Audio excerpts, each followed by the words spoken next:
السلام علیکم ورحمۃ اللہ وبرکاتہ۔ دیکھیں، اس دنیا میں ہمیشہ سے اس طرح رہا کہ کچھ لوگ ایسے ہوتے ہیں کہ جن کا وجود ہی تکلیف کا، اذیت کا باعث بن جاتا ہے، اور وہ ایسے ناسور ہو جاتے ہیں کہ ان کو برداشت کرنا پھر ناممکن ہو جاتا ہے۔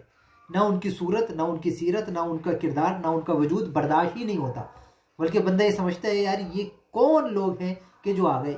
ہمیشہ سے ہر زمانے میں مختلف صورتوں میں اس طرح لوگ رہے۔ کبھی کچھ کفار سے رہے کہ جو معاذ اللہ دین، اسلام، مسلمانوں کے خلاف سازشیں کرنا، کچھ منافقین سے رہے، کبھی کوئی طبقہ کبھی کوئی طبقہ۔ لیکن اس زمانے میں جس میں ہم جی رہے ہیں، اس میں ایک طبقہ ایسا بدبخت ہے کہ جو واقعی اس وقت پوری جسے بولتے ہیں امت مسلمہ کے لیے اذیت کا باعث بن گیا۔ وہ کون سا طبقہ ہے؟ تو آپ کو سن کے کچھ لوگوں کو حیرت ہوگی، وہ ہے مسجد کی کمیٹیاں۔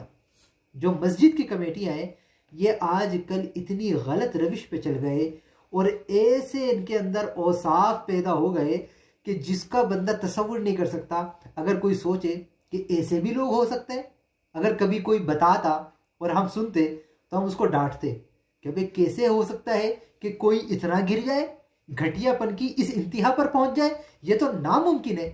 لیکن جب خود اپنی آنکھوں سے دیکھتا ہے بندہ تو قبول کرنا پڑتا ہے کہ واقعی ہم آنکھوں سے دیکھ رہے ہیں کہ اس سے زیادہ برے لوگ آج موجود ہیں مسجد کی کمیٹیوں میں۔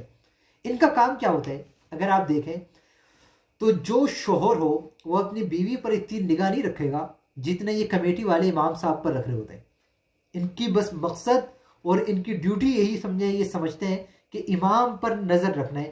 امام کھاتا کیا ہے، پیتا کیا ہے، آتا کہاں ہے، جاتا کہاں ہے، پہنتا کیا ہے، سواری کیا اس کی ہے، وہ کس سے بات کرتا ہے، کس سے ملتا ہے، کب سوتا ہے، کب اٹھتا ہے، وضو کیسے کرتا ہے، نماز پڑھتا ہے تو انگلیاں مڑتی ہیں نہیں مڑتی، اسی میں وہ لگے رہتے ہیں۔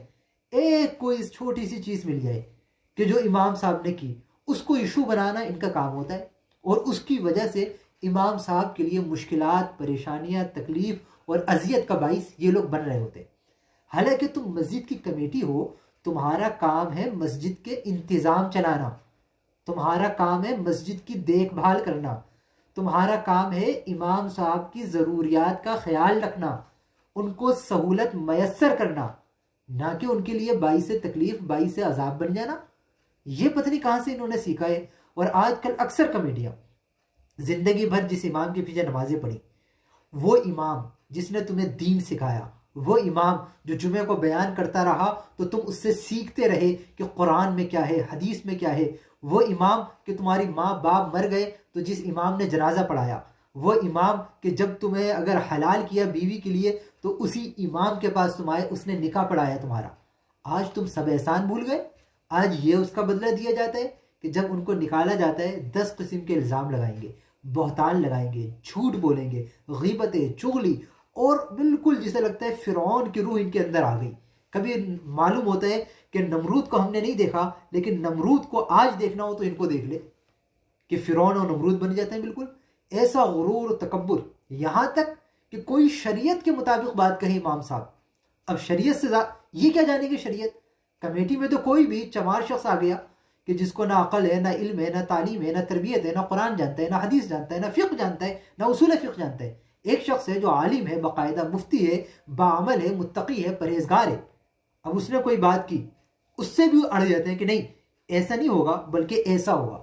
وہ کہے یہ شریعت کے خلاف ہے، کہیں گے نہیں کوئی بات نہیں مگر ایسے ہی ہوگا، ہم مسجد کی کمیٹی ہیں، ہم کہہ رہے ہیں۔ ابھی تمہاری اوقات کیا ہے، حیثیت کیا ہے؟ تم اس امام سے مقابلہ کر رہے ہو؟ اگر وہ عالم دین ہے اور وہ سوتا رہے رات بھر اور تم رات بھر عبادت کرو تو حدیث پاک میں اس کا سونا افضل ہے تمہاری عبادت سے۔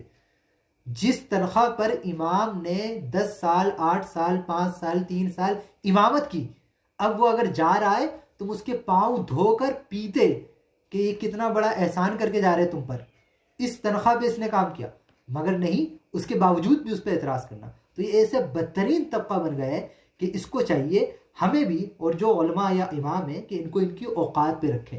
جب ہم ان کو اتنا بڑھا لیتے ہیں تو یہ پھر اور زیادہ ظلم و ستم کرنے میں کوئی حد نہیں چھوڑتے، اور اس وقت میں سمجھتا ہوں بدترین طبقوں میں سے ایک طبقہ جو ہے مسجد کی کمیٹیاں ہیں، اور جس طرح شیطان کا کام تھا اسی طرح ان کا کام ہے لوگوں کی، دیندار لوگوں سے دشمنی رکھنا۔